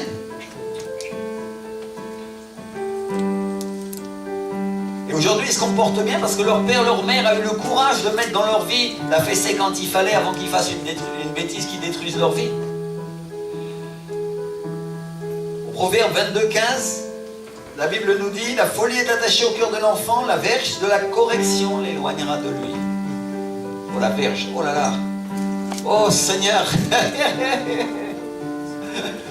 On parle pas d'un fouet, on parle d'une petite lanière en cuir, toute fine, avec laquelle on met un petit coup sec sur l'arrière-train. Quand il a 5 ans, on ne le tape pas aussi fort que quand il en a 10, non? Parce que là, ça serait battre son enfant. Non, non, on lui met un petit coup bien sec. Et ça suffit, mais il va s'en souvenir pendant longtemps. C'est un truc qui redresse le cœur. C'est automatique. Un petit coup par derrière et le reste en haut devient redressé, non? C'est bizarre, hein? C'est une technologie divine. Dites avec moi, une technologie divine. Hein? J'ai bien regardé, moi, les enfants et les parents en train d'essayer d'éduquer leurs enfants. Ils crient et l'enfant, il change pas. Au supermarché, l'enfant est en train de faire un scandale et il crie plus fort que lui et l'enfant jette des objets et il ne change pas, non? Ils retirent leurs chaussures, ils le menacent avec et l'enfant ne s'arrête pas. Ils retirent leur ceinture et l'enfant ne change pas. Mais ils sortent leur petite lanière en cuir et c'est automatique. C'est bizarre, non? Il n'y a rien qui marche mieux que ça. Parce que c'est là dans la tête. L'enfant se rappelle, il dit ah oui non, ils m'ont fait mal avec ça quand même. Et il ne va pas avoir envie de risquer une deuxième fois, non? Et ça va être suffisant. Alors peut-être que l'enfant qui voulait traverser la rue en courant sans donner la main, et il y avait un camion qui passait de 30 tonnes à fond. Peut-être que la verge de la correction ne tuera pas ton enfant, mais ça le sauvera du camion ce jour-là. Non? Parce que quand tu lui diras non, il t'écoutera. Alléluia. Quand tu lui diras non, quand il doit faire quelque chose qui est très grave et qui risque d'affecter toute sa vie, il t'écoutera. Amen. Je ne dis pas d'utiliser ça pour tout et pour n'importe quoi, mais seulement pour les cas graves. Si ton enfant traverse la rue et qu'il risque de se faire écraser et qu'il ne veut pas t'entendre, mets-lui une bonne fessée. Il ne mourra pas. Le camion, oui, aurait pu le tuer, non? Alléluia. Corriger ses enfants, c'est les aimer. Amen. Imagine qu'ils mettent les doigts dans la prise, par exemple. Il vaut mieux quoi? Une petite marque sur ses fesses ou 2 grandes marques qui parcourent son cœur et ses pieds parce que s'il survit.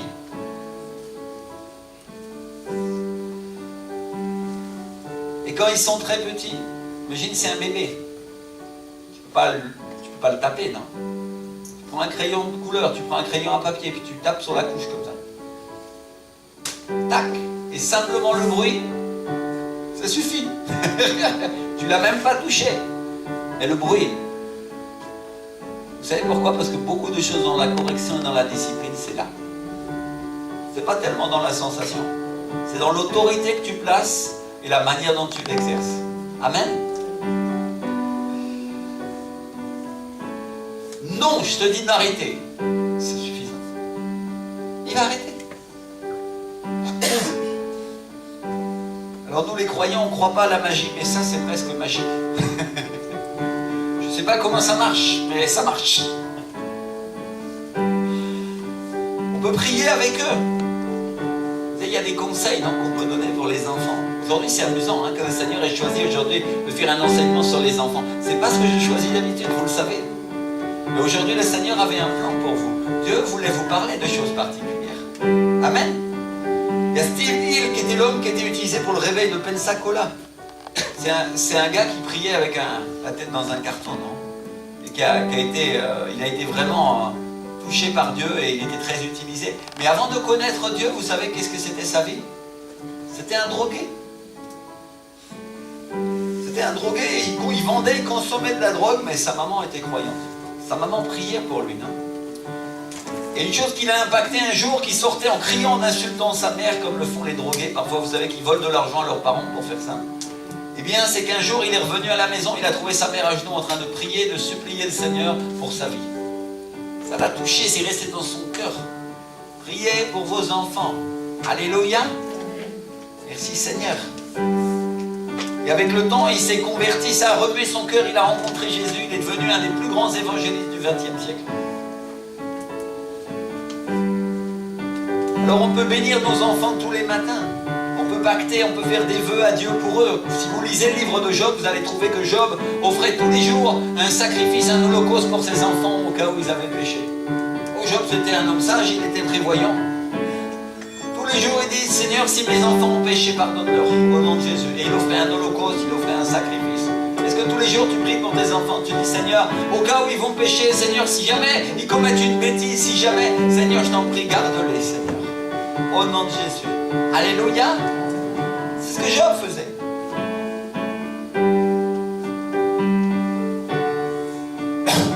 Alors on va utiliser tous les instruments nécessaires, mais on ne va pas les laisser se perdre. Amen. On va éduquer nos enfants. On va les enseigner, on va utiliser la verge s'ils font des bêtises, on va utiliser la prière, on va utiliser l'exhortation. Et ce qui sera nécessaire, jusqu'à quand? Jusqu'à ce qu'ils choisissent eux-mêmes de faire le bien. Amen. Alléluia. Parce qu'il n'y a pas d'autre objectif à cela. L'objectif, c'est qu'ils soient assez grands pour eux-mêmes choisir de faire le bien. Alléluia. Le Seigneur utilise les mêmes techniques avec nous. On est des grands gaillards, mais c'est un bon Père. Il nous corrige, il nous exhorte, il nous discipline, jusqu'à ce que nous aussi, nous soyons capables de choisir le bien. Amen. Merci Seigneur. Et que ce bien soit un choix personnel. Dites avec moi un choix personnel. À la fin, ils ne vont pas dire je fais le bien parce que mon papa et ma maman m'ont juste enseigné à faire le bien. Je fais le bien parce que je crois que c'est ce que je dois faire devant Dieu. Et je sais qu'il est content quand je fais ça. Et je suis béni quand je fais ça. C'est-à-dire, il y a une expérience personnelle qui est entrée dans leur vie. Amen. Merci Seigneur.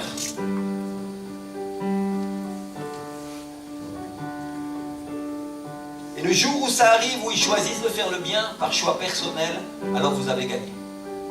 Alors vous avez fait votre travail, c'est accompli. Ce que Dieu vous a chargé de faire est apporter du fruit dans la vie de vos enfants. Amen.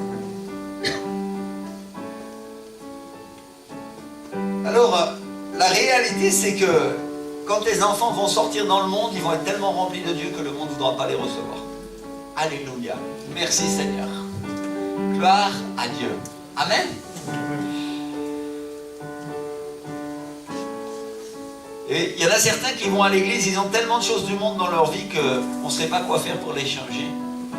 Et moi je vais te dire une chose, mon frère Massin, Dieu va les poursuivre jusqu'à ce qu'ils changent. Il ne va pas les lâcher jusqu'à ce qu'ils aient changé totalement leur vie. Alléluia. Il y a des parents qui ont des enfants qui sont grands ici.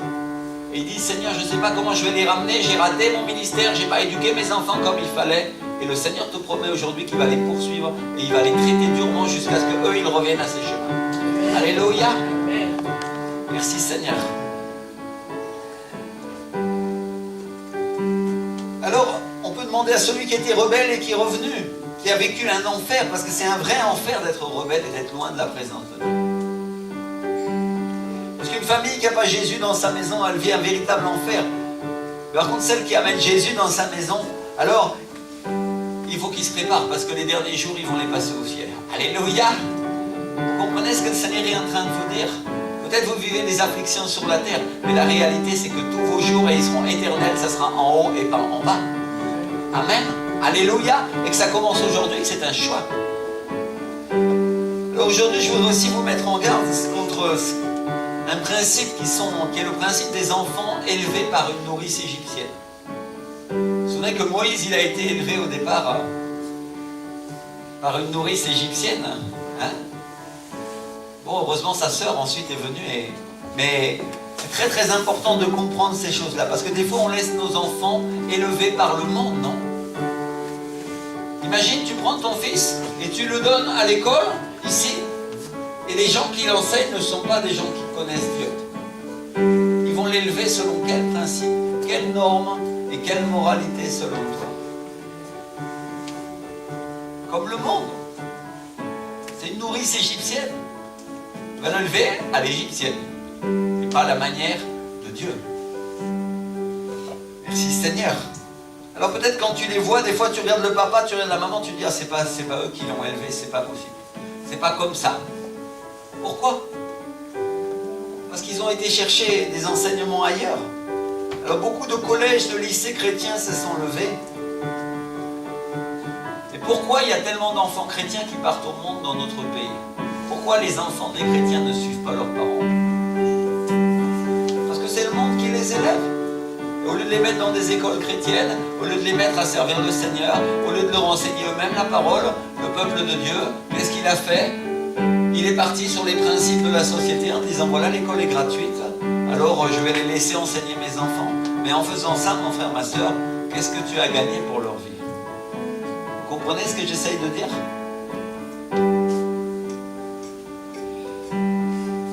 Et le Seigneur, il n'attend pas que ce soit le monde qui élève nos enfants, il attend que nous les élevions. Alléluia. Alors bien sûr, l'école est obligatoire, on est obligé d'envoyer nos enfants à l'école. Mais s'ils passent 7 heures par jour dans une école et que tu ne passes pas un quart d'heure par jour à leur parler de Dieu, alors de quoi ils vont être remplis à ton avis tous les jours? Il n'y a pas de mystère, hein? Sur le même principe, un jour mon papa spirituel, il est rentré dans une salle de classe de son église. Et vous savez, il y a des gens qui sont les ouvrières, qui sont ceux qui s'occupent des autres, qui s'occupent de l'accueil, d'un certain nombre de choses, des dons de manifestation d'esprit. Et il est rentré à ce moment-là, excusez-moi pour le terme espagnol, il n'y a pas vraiment de traduction en français. Hein. On peut dire que c'est des gens qui s'occupent de l'accueil, on peut dire, hein, en partie, non? Et il les entendait parler, et quand il les entendait parler dans la salle de formation de sa propre église, il les entendait parler avec un langage tellement religieux. Mais c'est pas moi qui les ai formés, c'est pas ma femme Maria Patricia qui leur a enseigné ça. Nous on leur a pas enseigné ça. Je comprends pas comment ils peuvent se comporter de la sorte. Il y a quelqu'un qui est venu les voir et qui leur a dit oui, mais ce qui se passe c'est qu'ils écoutent un programme avec il parlait d'un homme de Dieu qui était tellement religieux et naturellement il reproduisait ce schéma, vous comprenez? Ça veut dire si tu vas chercher de la nourriture ailleurs, assure-toi au moins que c'est pas de la nourriture de pharisien. Parce que un peu de comment on dit de levain contamine toute la pâte, non? Imagine que demain je vais écouter des cours religieux et puis après je viens ici à l'église. C'est sûr que je vais être influencé par ça, non? Vous comprenez? Et ce qui est arrivé à ces enfants-là, c'est qu'ils allaient chercher à manger ailleurs. Ils étaient avec la nourrice égyptienne. Ils croyaient bien faire. Mais des fois, on croit bien faire en allant chercher ailleurs et puis finalement, on mange une mauvaise nourriture, non? Vous comprenez ce que j'essaye de dire? Nous sommes responsables d'élever nos enfants, mais nous sommes aussi responsables de ce que nous choisissons de manger. Amen. Ça, c'est très important de le comprendre. C'est mieux que ce ne soit pas ton voisin ou ta voisine qui enseigne les enfants, parce que Dieu t'a donné tes enfants à toi. Mais c'est à toi que Dieu demandera des comptes sur la manière dont tu les enseignes. Amen. On peut faire un hôtel familial où on enseigne nos enfants à prier avec nous. On les instruit, mais c'est aussi un endroit où on va connaître l'endroit et l'état spirituel de nos enfants. Parce que si on ne parle jamais avec eux, ben évidemment on ne saura jamais si ça va bien, non? S'ils ont appris quelque chose, s'ils avancent avec Dieu, s'ils grandissent avec le Seigneur. Alléluia. Et on peut commencer à leur lire la parole depuis qu'ils sont tout petits jusqu'à ce que le jour où ils ne la reçoivent pas, ils sentent qu'ils sont en manque de quelque chose, non? Comme si toi, on ne te servait pas le petit déjeuner d'un seul coup. Imagine demain matin, personne ne te sert le petit déjeuner, tu vas commencer à gueuler. Pourquoi? Parce que c'est une habitude, tous les matins, tu as ton café avec, je sais pas, tes œufs au bacon ou quelque chose qui te fait plaisir, non? Ou un gâteau ou quelque chose que tu aimes. Eh bien, c'est une habitude, non?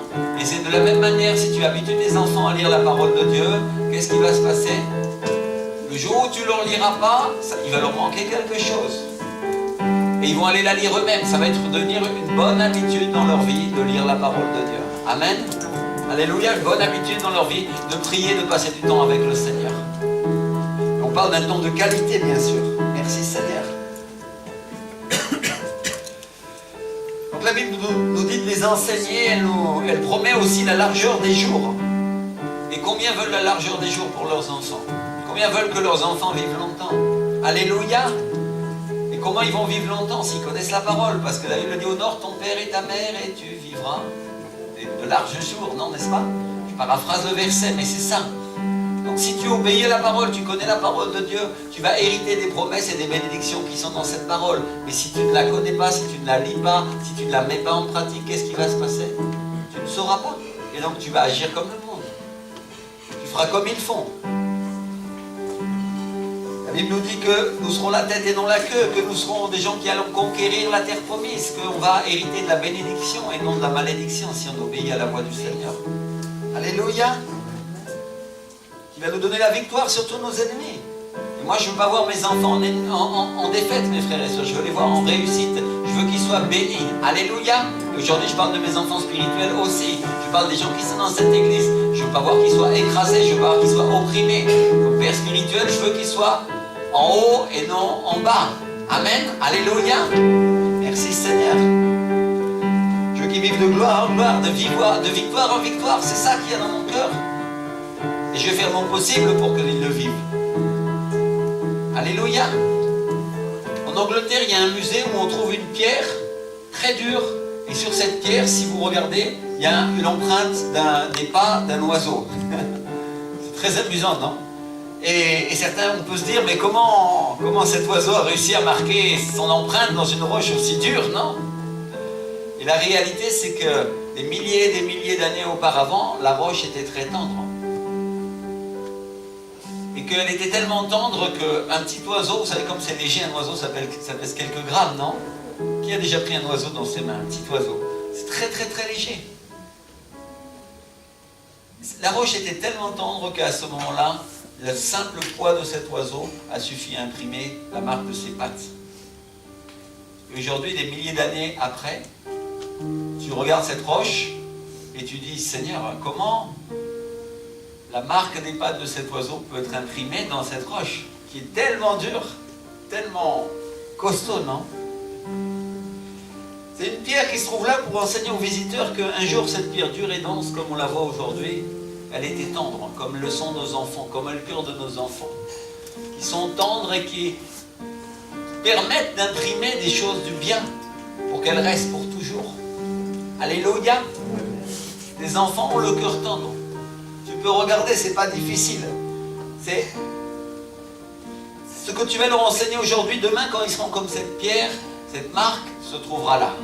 Alléluia. Ça va rester là. Et si tu sais pas, je peux te dire qu'ils ont un cœur très très noble. Parce que demande pardon à ton épouse et tu vas voir qu'elle va te faire payer en attendant un certain temps, non? Et elle va devenir historique au lieu d'hystérique, non? Alléluia. Et elle va te raconter tout ce que tu n'as pas fait depuis 20 ans. Demande pardon à ton époux et tu vas voir qu'il va te faire la même chose. Il va te le faire payer très cher. Hein? Il va le garder dans son cœur. Parce que son cœur n'est pas forcément tendre. Demande pardon à un adulte et tu vas voir qu'est-ce qui va se passer. Mais demande pardon à un enfant et tu vas voir que lui, il va fondre en larmes et il va dire oui, je te pardonne. Et il va te serrer dans ses bras. Vous comprenez la différence entre un cœur adulte et un cœur d'enfant? Et Jésus nous a dit que si nous ne devenions pas non plus comme ces petits enfants, nous ne pouvons pas voir le royaume de Dieu. Alors, je crois qu'il y a un double enseignement aujourd'hui. Un enseignement pour les enfants de Dieu, pour les parents spirituels. Dieu parle aux parents spirituels, à ceux qui vont former des gens dans l'église et qui vont avancer et qui vont les faire grandir dans un processus de vie chrétienne, les faire maturer. Alléluia, ce sont des enfants naturels ou des enfants spirituels. Mais Dieu te parle aussi à toi, comme homme ou comme femme, que si toi ton cœur devient pas tendre, tu ne peux pas rentrer dans ce royaume, parce que Dieu ne pourra pas mettre sa marque sur ta vie lui aussi. Il aura du mal à l'imprimer. Vous comprenez? Alors, deux enseignements. Le premier, que nous devons devenir tendres, et le deuxième, que pendant que nos enfants sont tendres, il faut leur enseigner à faire le bien. Alléluia, parce que ça restera pour toujours. Ça restera pour toujours. Tout ce que tu as enseigné de bien à tes enfants aujourd'hui et demain, ça va rester jusqu'à ce qu'ils soient dans leur vie adulte, et ils se souviendront. Amen. Merci Seigneur. Maintenant qu'on a parlé des enfants et de ce que devaient faire les parents pour les élever, on va parler aussi des ministères qui sont comme des parents spirituels, non? Alléluia. Et de la même manière que les parents, ils sont responsables de leurs enfants, les ministères, ils sont responsables de leurs enfants spirituels. Parce que Dieu leur a confié. Et c'est pas toujours facile de se faire obéir par des enfants qui sont en âge adulte et qui veulent faire ce qu'ils veulent, non? Imagine que demain on te confie une armée de gens qui ont 30, 40, 50 ans et qui veulent faire tout ce qu'ils ont envie. C'est ça être dans le ministère. C'est avoir des enfants qui ont le même âge que toi et qui pensent déjà tout savoir. C'est ça être un ministère. Et c'est une grande responsabilité de servir le Seigneur comme un pasteur, comme un père spirituel. L'autre chose dont on parlait tout à l'heure et que je voudrais qu'on comprenne bien, c'est que c'est le Seigneur qui nous appelle et que ce n'est pas les hommes. Comme c'est le cas dans de nombreuses dénominations où les hommes choisissent quelqu'un qui est qualifié, qui leur paraît le mieux, le plus intelligent pour servir ou pour exercer ce rôle-là. On voit Samuel lui-même qui avait voulu choisir le roi et lui donner l'onction, et quand il choisissait lui, il avait choisi Eliab, alors que Dieu avait choisi David. Non, on a déjà enseigné sur ce sujet-là. Et David, c'était le plus petit, c'est celui qui gardait le troupeau pendant que ses parents allaient à la fête, celui qui semblait avoir le moins d'importance. De la même manière, ce n'est pas l'Église qui choisit ses pasteurs, mais c'est Dieu qui les choisit en rapport avec l'ordre naturel des choses. Est-ce que vous avez déjà vu des enfants choisir leurs parents? Tu as choisi tes parents? Non. Et toi? Tu as choisi tes parents? Non. Quel enfant a choisi ses parents? Toi? Pinocchio, je te crois pas.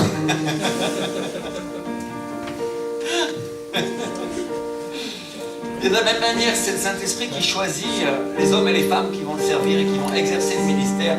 Parce que lui, il est Dieu et il sait qui est le plus qualifié pour faire ces choses-là. Alléluia. Donc être pasteur, c'est pas comme un avocat ou médecin, c'est pas une profession.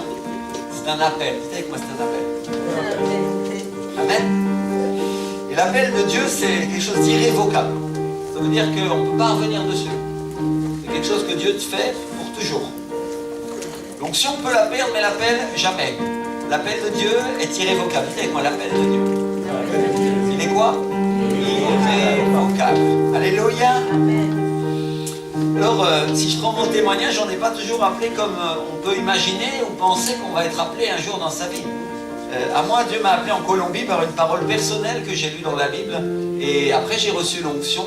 Et quand je suis rentré, j'ai consulté ni la chair ni le sang, mais avec mon épouse, on a juste pris un accord et on sentait du Seigneur qu'il fallait faire ça. Et on a ouvert cette église ici à Cergy-Pontoise. Alléluia. Donc on n'est pas tous appelés de la même manière. Et c'est plus tard que j'ai été reconnu dans le ministère par les hommes. C'est ensuite seulement que les gens, quand ils ont vu mon ministère, alors certains ont dit oui, cet homme est pasteur, n'est-ce pas? Alléluia. Ça c'est biblique, ça fonctionne comme ça. Une fois que j'avais fondé l'église, une fois qu'il y avait du fruit, une fois que les gens avaient vu l'œuvre de l'Esprit à l'œuvre, alors ils ont dit oui, cet homme-là, il a un ministère, non? Alors si on prend le cas d'Alain et Brigitte, dès les premiers jours où ils sont entrés dans cette église, il y a 5 ans et un peu plus, 6 ans, j'ai eu une parole pour leur vie qu'ils allaient être dans le ministère. Et à l'époque, leurs conditions ne le permettaient pas, mais je me souviens qu'ils riaient beaucoup quand je lui disais ça et ils ne me croyaient pas. Ils disaient non mais pasteur, tu exagères. Et Dieu lui avait annoncé depuis déjà plusieurs années. Et il y a 3 semaines, alors qu'on faisait le culte, le Saint-Esprit m'a dit mets à part Alain et Brigitte pour le ministère et dis-leur que c'est maintenant que ça commence et qu'ils sont pasteurs. Et comme le Seigneur m'a demandé de le faire, je lui ai dit la prophétie et mon épouse, avec qui j'avais absolument pas parlé, est venue derrière pour confirmer cette parole. Elle avait reçu exactement la même parole. Alléluia. Frères et sœurs, quand l'Esprit du Seigneur fait quelque chose, c'est à lui qu'il faut obéir, il faut faire exactement ce qu'il dit lui, non? On a toujours dit que le pasteur de cette église, c'était le Saint-Esprit, n'est-ce pas? Alléluia. Bien sûr, nous sommes des hommes, nous sommes des instruments, nous sommes utilisés pour servir le Seigneur, mais là, le réel directeur, c'est l'Esprit de Jésus-Christ. Alléluia. Il dirige, il commande, et je ne veux pas qu'il en soit autrement. Bien sûr, il y a beaucoup d'églises où on laisse les hommes commander, et bien sûr, il y a des choses qu'il faut faire, et on les fait, non? Mais la vérité, c'est que nous voulons que l'Esprit du Seigneur continue à être le directeur. Alléluia, qu'il soit le pasteur, c'est lui qui dirige. Mon épouse avait reçu la même chose, et moi je voudrais vous dire que je nomme pas des ministères, je nomme personne à des postes. Et vous le savez, parce que c'est Dieu qui nomme. Et que s'il a choisi Alain et son épouse Pulchérie pour exercer le ministère de pasteur, il sait absolument ce qu'il fait. Alléluia, il sait absolument ce qu'il fait. Aujourd'hui, ce qu'on va faire ensemble, c'est de confirmer devant les hommes cette décision, cette chose d'autorité de Dieu que Dieu a fait il y a 3 semaines. On va le faire ensemble en oignant d'huile mon frère Alain et ma sœur Pulchérie. Alléluia. Je vais utiliser son premier prénom aujourd'hui parce que je crois que c'est important, non? Merci Seigneur. Et on va faire ça comme le prophète Samuel a fait quand il a oint David pour la royauté. Avec de l'huile, parce que l'huile c'est un symbole de l'esprit, c'est un symbole de l'onction. Amen. Et c'est le symbole de la présence du Saint-Esprit sur leur vie. Et en versant cette huile qu'on va verser tout à l'heure, on va symboliquement, on va annoncer prophétiquement ce que Dieu va faire, qui va faire couler son esprit sur leur vie, sur sa vie et sur son épouse. Non? Amen. Alors on est habitué depuis des années et des années à voir des ministères uniques diriger les églises. En général, il y a un pasteur et puis après, il y a les autres, non? Mais la Bible ne nous dit pas tout à fait comme ça. Dans l'église de mon père spirituel en Colombie, il y a un pasteur principal qui en fait est apôtre, son épouse est prophétesse, c'est son ministère, et il y a des dizaines et des dizaines de pasteurs qui prennent soin des brebis. Alléluia! Et ça c'est biblique. C'est-à-dire, il n'y a pas un pasteur unique et après ça y est, c'est tout, les autres sont des brebis. Non, chacun a un appel différent, non? Il y a des diacres aussi. Et chacun a un appel tout à fait spécifique pour votre vie. D'autres sont des lévites, ils sont dans la louange. Merci Seigneur, non? Alors on n'est pas tous appelés à être pasteurs ou à avoir un ministère, hein, mais la réalité c'est que dans l'église du Seigneur, il y a une multitude de ministères. Amen.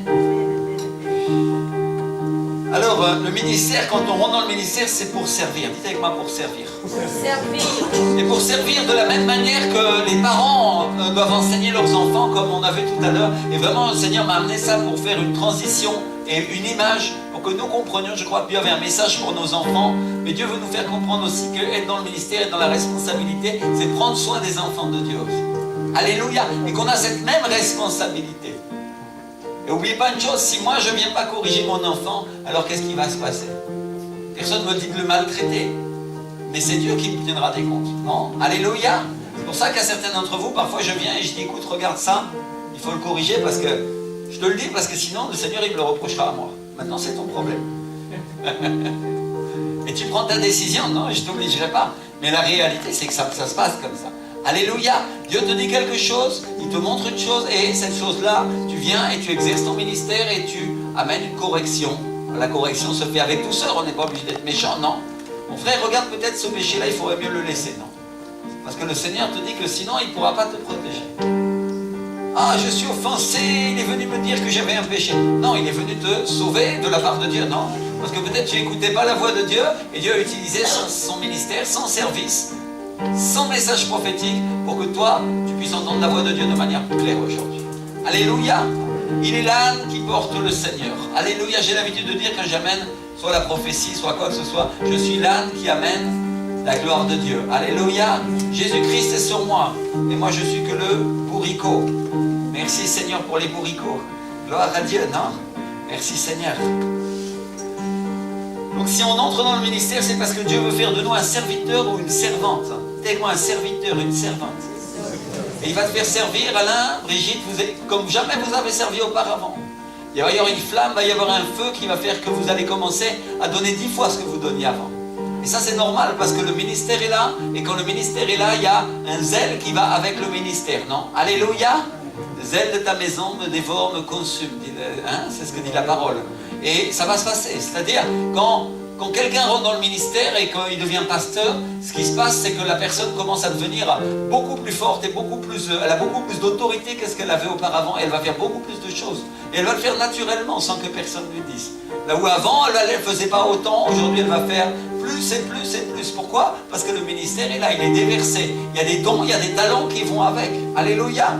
Avec cet appel. Et ça c'est normal, merci Seigneur. Le serviteur, c'est celui qui arrive en premier, qui s'en va en dernier, toujours. Il est fatigué en général, c'est lui qui bosse le plus. C'est biblique, non? Donc à quoi servent les ministères? On va prendre ensemble Éphésiens chapitre 4, verset 11. Je vais que vous preniez la parole, c'est important de toujours lire. C'est vrai qu'on essaie d'aller vite, mais aujourd'hui je voudrais qu'on lise vraiment ce passage. Éphésiens 4, verset 11. Alléluia. Merci Seigneur. On a trouvé. La Bible nous dit, et il a donné les uns comme apôtres, les autres comme prophètes, les autres comme évangélistes, les autres comme pasteurs et docteurs, pour le perfectionnement des saints en vue de l'œuvre du ministère et de l'édification du corps de Christ, jusqu'à ce que nous soyons tous parvenus à l'unité de la foi et de la connaissance du Fils de Dieu, à l'état d'homme fait, à la mesure de la stature parfaite de Christ. Alléluia. Pourquoi Dieu a donné des ministères? Pour le perfectionnement des saints, premièrement, en vue de l'œuvre du ministère. Donc, premièrement, en vue de former notre ministère. Et pour édifier le peuple de Dieu. Dites avec moi, pour édifier. Alléluia. Quand quelqu'un reçoit un ministère, il reçoit quelque chose de la part de Dieu qui va lui permettre de t'édifier. Tu vas recevoir de lui. Plus que tu ne le faisais auparavant. Alléluia. Ça fonctionne de cette manière-là. Donc, à édifier le peuple de Dieu, à préparer d'autres ministères. Il y a 5 ministères, mes frères et sœurs. L'apôtre, le prophète, l'évangéliste, le pasteur et le docteur. Pour faire court, l'apôtre construit les bases. Le prophète prophétise, il indique la direction à suivre. C'est un spécialiste de la prophétie. L'évangéliste s'occupe de sauver des âmes. Le pasteur prend soin des brebis. Et le docteur enseigne la parole et corrige la doctrine. Alléluia, pour faire simple et court. Amen. Ce sont des ministères différents. Ils ont un travail spécifique et différent dans l'Église. Quand il vient un prophète, tu vas voir qu'il n'enseigne pas, il ne prêche pas de la même manière. Il prêche aussi, il va faire un sermon aussi, mais ce ne sera pas un sermon de pasteur. Tu pourras le reconnaître parce qu'il sera toujours prophétique, il va annoncer des choses à venir. L'Esprit du Seigneur va tomber sur lui, il va annoncer ce qui va se passer. Il aura des paroles de connaissance, plus que d'autres ministères vont avoir. Chaque ministère est différent. Alléluia. Au milieu de tous ces ministères, il y a un ministère qui ressort le plus, qu'on rencontre le plus dans l'Église, c'est le ministère pastoral, le ministère de pasteur. Le pasteur, c'est un ministère spécifique qui consiste à prendre soin des brebis. Dites avec moi, prendre soin. Alléluia. Le pasteur, c'est toujours lui qui va avoir le plus de compassion, il va être plus gentil, quoique des fois il peut corriger. Non. Alléluia. Mais c'est lui aussi qui va mettre le loup dehors de l'église quand il y aura un loup qui se présente. C'est son travail, non? Alléluia. Alors ça, c'est tout à fait biblique, c'est normal. Hein? Et la Bible dit que, vous avez vu comment le berger, il a un bâton donc, qui représente son autorité. C'est un bâton qui est comme ça courbé, il sert à attraper les brebis, mais il sert à mettre des coups au loup aussi, non? Alléluia. C'est l'autorité que Dieu donne au ministère pastoral. La Bible nous compare le ministère de pasteur à celui de berger. En Jean 10:11, elle dit, je suis le bon berger donne sa vie pour ses brebis.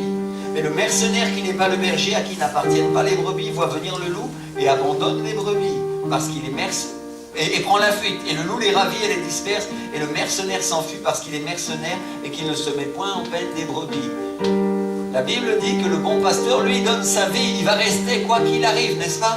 Alléluia. Donc un pasteur, spécialement, c'est un ministère qui est un imitateur de Christ, tout à fait particulièrement dans ce domaine-là. Il perd sa vie pour ses brebis. Ça arrive qu'il ne dorme pas, ça arrive qu'il prie pour elles quand elles ont des difficultés. Alléluia. Et vous imaginez pas la responsabilité qui va avec ce ministère. Ça veut dire aussi qu'il va rendre des comptes aussi pour vos vies. Alléluia. Mais une chose qui est très sûre, c'est que le Seigneur va l'utiliser pour vous défendre. Alléluia. Il y a un démon qui vient affronter une personne, le pasteur va se tenir là, il va intercéder et il va prier. C'est aussi son travail. Il va l'avoir au téléphone, il va la conseiller quand elle est dans la difficulté. Tout cela fait partie de prendre soin des brebis du Seigneur. Alléluia. Merci Seigneur. Parfois au mépris de sa propre vie ou de ses propres finances ou de sa famille. Je ne dis pas tout le temps, mais ça arrive. Alléluia. Donc il faut respecter toujours les ministères parce qu'ils vont rendre des comptes pour nous, mais également, ils sont responsables de nous devant le Seigneur. Alléluia. Ça, c'est très important de le comprendre. Exactement comme un père ou une mère, ils sont responsables de leurs enfants. Ça, c'est aussi important. Amen. Alléluia.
rien, quelque chose que le Seigneur a mis dans notre cœur, a disposé dans notre cœur, pour que le culte puisse continuer à avoir lieu dans cette église, pour que la bénédiction puisse commencer à nous toucher. Alléluia. Merci pour ta présence, Seigneur. Nous glorifions ton nom, Seigneur. On te remercie pour tes offrandes, Jésus. Et éternel, Seigneur, nous voulons te demander, Seigneur, que tu bénisses le ministère d'Alain et Brigitte également, Seigneur. Vraiment, nous savons que tu vas les utiliser avec beaucoup de force, avec beaucoup de puissance, Seigneur. Et dans ces temps difficiles, Seigneur, où nous préparons la conférence, Jésus, et beaucoup de gens sont malades, Seigneur. Donc, nous voulons prier pour eux également, Seigneur. Nous voulons lever les mains au ciel, Seigneur, et déclarer, Seigneur, leur guérison surnaturelle au nom de Jésus. Amen et Amen, Seigneur. Ainsi soit. Alléluia. Je veux vraiment que tu disposes ton cœur, tu disposes ta vie aujourd'hui et tu dis, Seigneur, vraiment, je veux que tu me touches aujourd'hui. Alléluia. Peut-être tu es venu avec une maladie, peut-être tu es venu avec une difficulté, peut-être qu'il y a de la dépression dans ta vie. Peut-être que c'est pas si facile de vivre toute la vie, tous les jours aujourd'hui. Mais le Seigneur te dit aujourd'hui qu'il va prendre soin de toi jusqu'à la fin de tes jours. Alors simplement lève tes mains maintenant ce matin et déclare avec moi que l'Éternel est grand, l'Éternel est puissant, l'Éternel est vivant. Alléluia. Merci Seigneur. Merci Seigneur. Pour une adoration, s'il vous plaît.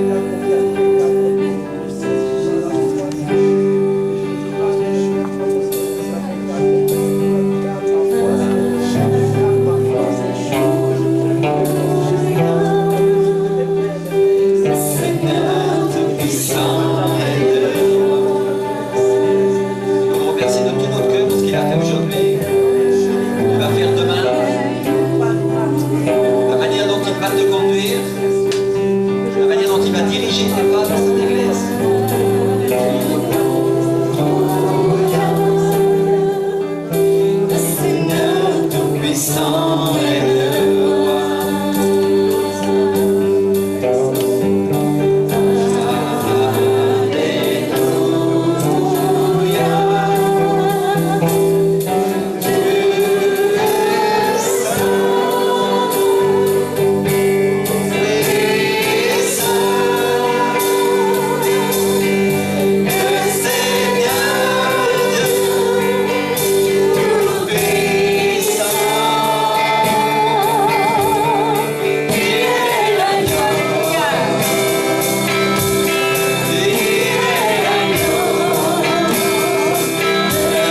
restaures, tu recouverts nos vies, Seigneur. Alléluia. Ô éternel, Seigneur, merci Saint-Esprit pour ce que tu fais, Jésus. Merci pour la puissance de Dieu, Seigneur. Merci pour la guérison surnaturelle et miraculeuse, Seigneur, dans la vie des gens. Éternel, alléluia. Nous levons vers toi nos mains, Seigneur, et nous déclarons, Seigneur, que par tes meurtrissures, nous sommes guéris au nom de Jésus de Nazareth. Par tes meurtrissures, nous sommes guéris. Déclare-le avec moi, déclare-le avec moi, déclare-le avec moi. Par tes meurtrissures, je suis guéri. Alléluia. Par tes meurtrissures, je suis guéri. Oh, alléluia. Seigneur, merci pour ta présence, Seigneur. Merci parce que tu fais des miracles encore aujourd'hui, Jésus. Merci, Seigneur, parce que, Seigneur, je n'ai pas besoin de sentir pour savoir, Seigneur. Merci, Seigneur, parce que tu vas surprendre ma vie, Jésus. Alléluia. Merci parce que les manifestations de la puissance de ton esprit, Seigneur, vont toucher mon corps, vont toucher ma vie. Alléluia. Seigneur, merci, Seigneur. Je t'exalte, je te glorifie et je bénis ton saint nom, Seigneur. Au nom de Jésus de Nazareth, Seigneur. Alléluia. Merci, Seigneur. Merci Saint-Esprit. Merci parce que ce que tu fais, Seigneur, n'a pas de limite dans le temps, Seigneur. Et c'est pour toujours, Seigneur. Alléluia. Merci éternel. Alléluia. On vous bénit, on vous embrasse, on vous attend vendredi pour un bon culte de puissance. Alléluia. Avec une disposition de cœur pour les choses de l'esprit. Amen. Je suis sûr que vous allez venir disposer. Je sais que vous avez soif et vous avez faim. Et vendredi soir, on va passer un temps avec le Saint-Esprit absolument merveilleux. Alléluia. Alors préparez cette semaine, priez pour vos frères et sœurs. Vous savez qu'il n'y a jamais eu autant de gens malades dans l'église qu'il y a eu cette année. Hein? Et vous savez pourquoi. Le diable est très très fâché de la conférence que nous faisons. Alors je voudrais simplement que vous puissiez couvrir vos frères et sœurs également. Il y a beaucoup d'opposition ces derniers temps. Alors priez pour les personnes et spécialement pour leur santé physique. Amen. Alléluia. C'est très très important de les couvrir avec le sang de Jésus parce qu'on sait qu'on ne va jamais voler et dérober des choses de diable sans qu'il nous réponde, n'est-ce pas? Et nous sommes plus forts. Nous pouvons tout en Jésus-Christ qui nous fortifie. Alors, nous sommes plus que vainqueurs en Jésus. Alléluia. Je vois que cette assurance sonne dans vos cœurs. Et c'est pas parce qu'il nous embête une fois ou deux qu'il a la victoire finale. Alléluia. Alors, priez pour eux et on attend chaque personne vendredi pour un temps spécial avec le Saint-Esprit. Amen. Soyez super bénis.